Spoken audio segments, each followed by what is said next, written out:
Hi guys. So I'm trying to record 6.53. So first they're asking for Henry's law constant. We know the equation for Henry's law constant is equal to pressure of a gas is equal to mole fraction times the Henry's law constant of that gas. And we're trying to find the Henry's law constant. So we know that first we're given with the pressure, so we have to find the mole fraction. Um, so knowing that 1 centimeter cubed H2O is 1 gram, so 1 gram divided by 18 gives us a mole of H2O.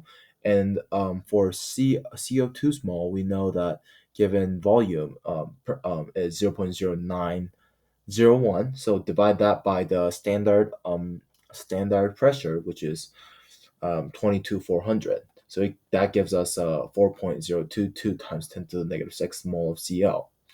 Now we have to find um, um, the mole fraction. So we know the mole fraction is we're trying to find CO2. So CO2 of mole is on the top, and on the bottom, the addition of two mole fraction that we calculated, which is CO2 and H2O, is on the bottom, which yields us 7.246 times 10 to the negative 5.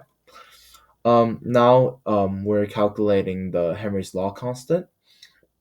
We know that pressure is equal to 1. Total pressure is because it says a partial pressure of 1 atm.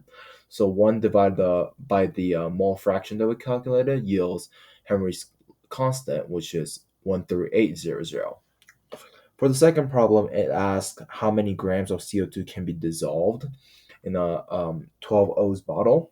So first, we know that from the Henry's law, we know that mole fraction we can calculate by because the pressure has differed, so we can calculate the new mole fraction, which gives us 2.5 divided by the Henry's law constant, which gives 1.8 times 10 to the negative 4.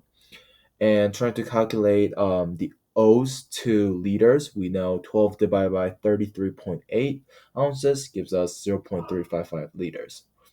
And then in the last, we're calculating the grams. So we know the liters, and times we know there's a liter, which is 10 to the third 3 grams, divided by the H2O molar mass gives us moles, and then that times by the mole fraction that we calculated, and times by the molar mass of CO2.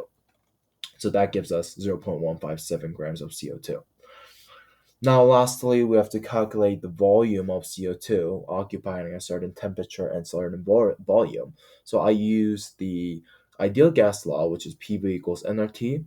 So first, I calculate the moles of CO2 first, and then that times by the 22.4 liters per mole, which is the standard volume, and then that times by the temperature change, which is the 273 plus 37 over 273. So it gives us 0.09 liters.